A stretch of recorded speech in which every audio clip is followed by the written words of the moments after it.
So let me get started with an intro of our first technical session speaker today. So please welcome to the stage Professor Chao from the Mechanical Engineering Department of the University of Connecticut. He is an expert in engineering design under uncertainty with very important use cases in battery systems as well as other complex mechanical systems. So welcome, Professor. Thank you for attending my talk. And I come from a very different community. I come from the battery intelligence, machine health monitoring community, so not the AI community. Hopefully I can share with you some insights that you don't hear from some of the AI conferences. I will spend my time here talking about physics-informed machine learning and its applications. I mean, it has many applications, but one of which is what I'm going to talk about today, battery degradation diagnostics. And I hope you will learn something useful. So why battery diagnostics and prognostics? Why do we care about it? Right, this is a slide I borrowed from Dr. Jeff Dunn from Dalhousie University, who I think is one of the top 5 researchers in the battery field. So lithium-ion batteries are amazing, right? Both in terms of, both because they are used almost everywhere and because they're long lifetime. So lithium-ion batteries have been demonstrated to last around 3 years in phones, consumer electronics, more than 80 years in electric vehicles, probably more than 10 years, and around more than 10 years in implantable medical devices. But they eventually die, right? These batteries eventually die. So in this talk, we'll look at the capacitive fade, which is natural expected degradation. And I just want to make note that we are not looking at unexpected catastrophic failures such as internal shorting. So I'm guessing everyone in this room knows lithium-ion batteries, right, for energy storage. Smartphones, each of us may have a smartphone which has battery as a power source, laptops, electric vehicles, and more. But how does this type of battery work? So what you see here is a battery pack in an electric vehicle, for example, Tesla Model S, which consists of thousands of small battery cells. And this animation shows the internal components of a battery cell. Okay, so let's take a look. Hopefully I can play it. Each battery is made up of many smaller batteries called cells. Let's take a closer look at one to see how it works.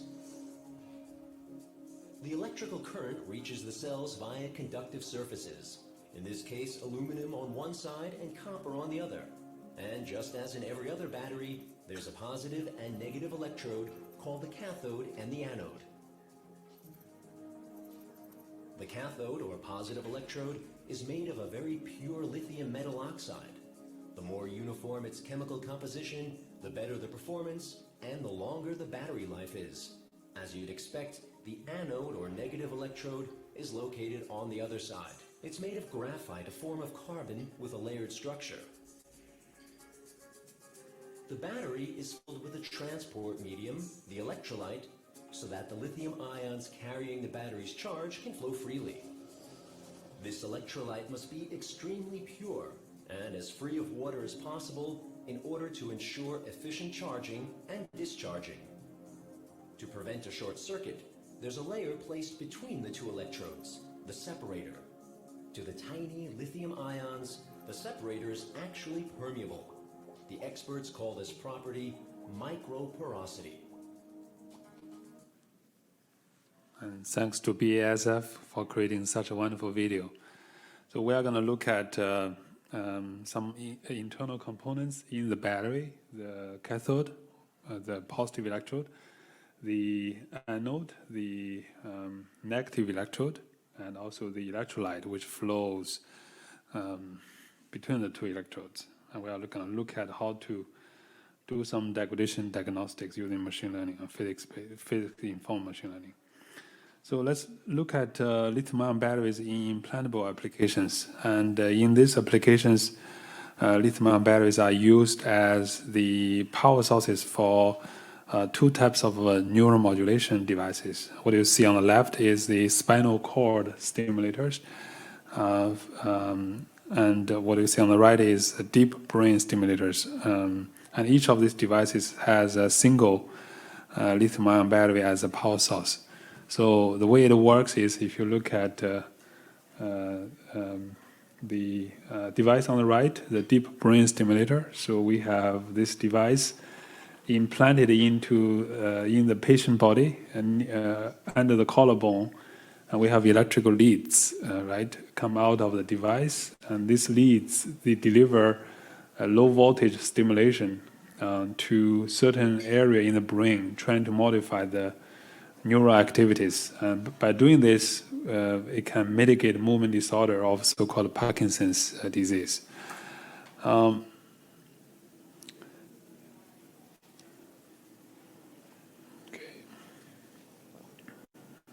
Moving on, if I can. So the battery has a capacity of a few hundred milliamp hour. This is a much smaller cell than the cells in our cell phones, okay, which typically have a capacity of several thousand milliamp hours. So we are talking about 10, 20 times difference. The battery is targeted for calendar life of 10 years, more than 10 years actually. The cycle life can be a few hundred to a few thousand cycles, depending on the use condition. So now, how long can these batteries last? Right? What's their lifetime? Here is a plot of capacity fit data from actual tests under 37 degrees C body temperature. Okay, so in this test, what we do is we repeatedly discharge the battery cell to make the cell age in an accelerated manner. Okay, on this plot, we are looking at the normalized capacity in percent on the Y, and the time on test on the X. Okay, so for those of you who do not know battery well, capacity is a direct measure of battery health, and that is why we look at capacity here. So if we look at the blue squares, which are the cells that go through a full charge-discharge cycle every day, okay, we see that the capacity, right, goes down with time, right, and this is a phenomena called capacity fade or capacity degradation, well known in the battery community. We also see that this is a very slow process, right, which takes years on these implantable grade cells. Okay, at 10 years, if you look at the far right, the cells still have approximately 70% of their initial capacity. So you'll see many different capacity fit plots like this in my later slides. So now what are we trying to do here? We want to look inside an aged battery cell and trying to figure out what is causing capacity fade behind the scene, right? We want to do degradation diagnostics without actually opening the cell, which is a kind of pretty challenging task. Now we are going to look at the second aging data set. To collect this data set, my group at Iowa State tested implantable grade cells of the same design. The only difference is the testing conditions. Okay, so here we cycle the cells under two discharge rates, silver 24 and silver 3. Okay, again, I'm bringing a lot of terms from the battery community, which may not make sense to you guys. Silver 24 means a battery cell can be fully charged or discharged in 24 hours. That is a day. Okay, it was used in generating the first data set that you saw earlier. Silver 3 means the cell can be fully discharged or charged in 3 hours. So much faster discharge than silver 24. Okay. So in addition, we cycle half of the cells under 55 degrees C, a higher temperature than 37 degrees C. So if we compare the left and right figures, we see that the higher temperature, right, which you see on the right, led to a faster fade for each discharge rate, which makes sense. And these are actual tests that began in 2017, and some of them are still running today. So we have really a multi-year test going on here. So we have been looking at the cell level capacitive fade, right? Can we go inside the cell and look at what is driving capacitive fade in the electrodes and the electrolyte, which we saw on in the video, in the animation?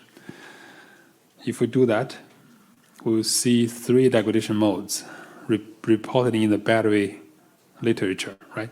As the cell is being charged and discharged repeatedly, it loses active materials in its cathode, or so-called positive electrode, and anode, negative electrode.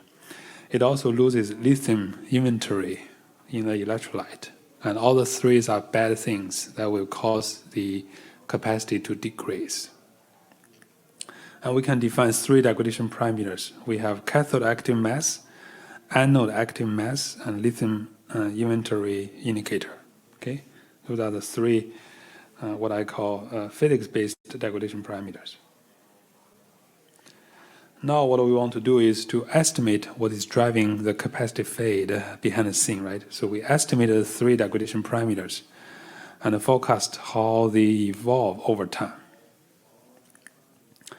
So in this talk, I will only be looking at how to estimate the degradation parameters. Okay, looking to really diagnose the degradation modes inside a cell. We cannot directly measure these 3 degradation parameters, okay, from a battery cell. Now, what can we measure? What can be measured? We can directly measure voltage V and current I at every second or a few seconds from a battery cell. Okay, if we do simple math, we integrate current over time, we get a capacity Q, right? And if we then take the first order derivative of capacity Q with respect to V, voltage V, we get this so-called differential capacity versus voltage, or dQ dV curve. Another new term from the battery community, I apologize. What you see here are a bunch of dQ dV curves, okay, on top of each other. On top of one another from physics-based stimulation, okay, early life aging experiments and late life aging experiments.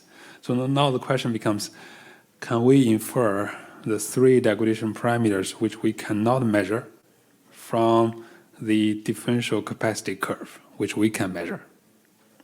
So now let's formulate the problem. So let's put things in the context of machine learning, okay? Now hopefully that can give you guys some better context. We have the simulation data, the gray, right? The early life experimental data, the red, okay, from cycling for less than 3 months, very short-term test. We also have the late life experimental data, the blue here, right? From cycling cells for up to 4 years or more. And each of these rows represents an input-output pair, right, in the machine learning language, or input-output instance. The input features are the dQ/dV readings, and the targets we want to estimate are the degradation parameters. So it's a regression problem, right? So we take the simulation data and early life experimental data. We now have a training data set. It's too expensive. It's very expensive to perform long-term, multi-year aging experiments. Okay, so we assume that we do not have access to the late life data for training. Instead, we use the late life data only for testing a trained model. So that's a problem formulation here. So let's look at the degradation parameter space in the bottom left figure. Maybe we can draw some interesting insights. So let's expand this figure to look at things more closely. if we only use early life data to train machine learning models, right? The training data distribution, what I call the training data distribution, really concentrates on early life, low degradation regions, which you see here, right? Circled in red. And in these regions, you can see the normalized degradation parameters are close to 0, which means there's really no change, very minimum change to the 3 degradation parameters. Now we simulate differential capacity curves in regions of high degradation, shown as these red crosses, right? Red crosses, where you see a lot of changes in the degradation parameters.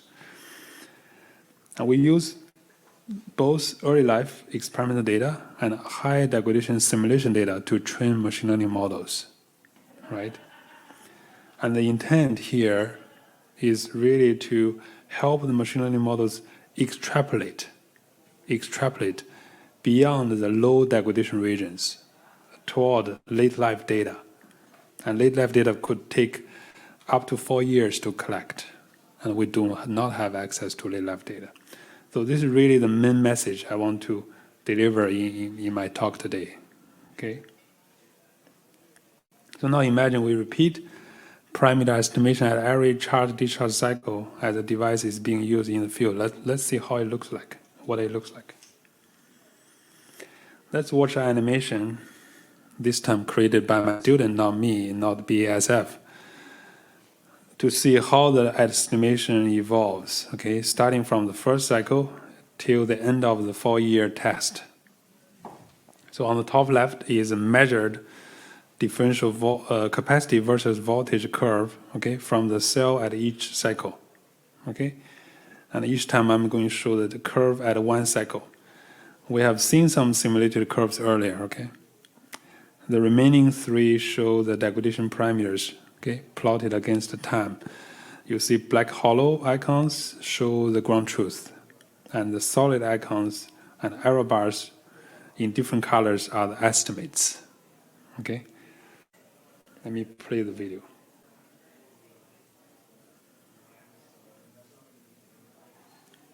Okay, so it's running. So the prediction starts at the beginning of life cycle. As we move along the time axis, the cell degradation accumulates, right? And you can see the differential capacity curve changes more and more. So if I go back and then play the video again, as we move along the time axis, we can also see the estimation uncertainty increases with time, right? Error bars becomes wider and wider. This is what we expect to see because we are gradually, if you think about it, we are gradually moving away from the early life training distribution. And the model should be more uncertain about its prediction, right? And less confident. So now how to train machine learning model to do what was shown in the video. And the simplest way is to use only early life experimental data, no use of physics, purely data-driven, right? Simplest approach. But if we train a machine learning model with only the early life data, we do not expect the model to perform well in late life. And that's very undesirable. An alternative is to augment the training data set with physics-based simulation data for late life, right? This augmented data set will contain more information about the degradation path than is learnable from early life data, right? As I said earlier, helping the machine learning models extrapolate, really extrapolate. So another alternative is delta learning, okay? So here we start with a machine learning model trained using simulation data only, very simple. However, the simulation model is, used in this case study is a simple physics-based model, okay? And due to a lot of unmodeled physics, it's not very accurate, especially for heavily aged cells. And we see that in our experiments. And to mitigate this issue, we train another machine learning model this time using early life experimental data. And this second model learns the prediction error of the first machine learning model. Okay, and remember, keep in mind the first machine learning model was built using only physics-based simulation data. And then the final model, the final prediction is the addition of these two machine learning models. So both augmentation and delta learning can be viewed as physics-informed machine learning. And the idea is we incorporate known physics to help data-driven machine learning models extrapolate beyond, right, beyond the distribution of the data the models are trained on. That's really the basic idea. I know I'm running out of time. I really want to share with you some of the exciting research that is going on physics-informed machine learning. I have laid out 6 approaches, but I will quickly go through them, okay, if you would allow me to. The first approach is really the most popular one, right? So the idea is very simple. So this approach modifies the loss function of a data-driven machine learning model by adding a physics-informed loss term. I will stop here for the first approach. The second one runs the first principle simulations to generate data, okay? And then it will add this physics-based simulation data to expand a training data set, okay? Data augmentation, we talked about it earlier. The third approach is transfer learning. It first pre-trains a machine learning model, for example, a neural network, using a large quantity of data from physics-based simulations. It then fine-tunes the model using a small quantity of real data, experimental data, right? For example, data from the degradation experiment. And I promise it won't be more than 2 minutes. This fourth approach is delta learning of missing physics. So the idea is you add a data-driven machine learning model, right? This delta function, okay, coexisting with a physics-based simulation model, okay? And the machine learning model learns to compensate for the unmodeled physics, okay? It runs side by side with a physics-based model, okay? And the final prediction is the addition of the predictions by the physics-based model and the machine learning model. We have another delta learning approach here. Okay, the difference is the machine learning model now learns the residuals on top of the initial predictions by another machine learning model. Okay, and this other machine learning model is trained using data generated by a physics-based model, right? The final prediction are the sum of the initial predictions and residuals. So here, we are not learning to correct the physics-based model directly, right? Instead, we are correcting the machine learning model trained on imperfect physics. Okay, it's basically the delta learning approach we discussed for battery diagnostics in my earlier slide. Approach number 6. This approach uses a data-driven machine learning model. By now, you should be confused, right? I have so many approaches. To use this machine learning model to predict the input or parameters of a first principle physics-based model.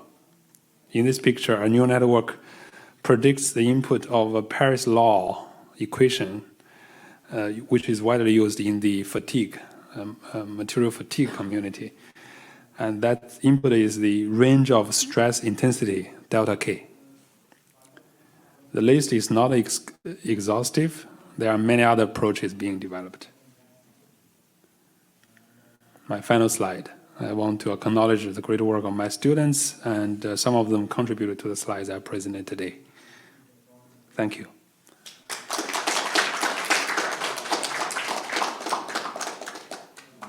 Thank you, Professor, for a very interesting presentation. There are one question from online viewer related to the slide, maybe 25th or 26th. Can simulation data keep up with the demand of the electric and battery distribution and charging? Yeah, so the physics-based model we are using actually does not consider the effect of a charging rate. So it's assuming that the charging rate is very, very low, which basically eliminates the effect of resistance, right? So if the charging rate is high, then this model won't be accurate. So in this study, we only consider very low charging rates for degradation diagnostics. Very good question. I mean, that's why a lot of physics-based models, they don't really work very well across, a large range of use conditions. And it has some limitation that, using data-driven models can help alleviate. So. Thank you, Professor. I have a question regarding to the training status you said. For example, the first one is, what is the simulation you used in this case? Is a numerical simulation from a physical equation or Segre model simulation, or using the just fundamental Monte Carlo simulation?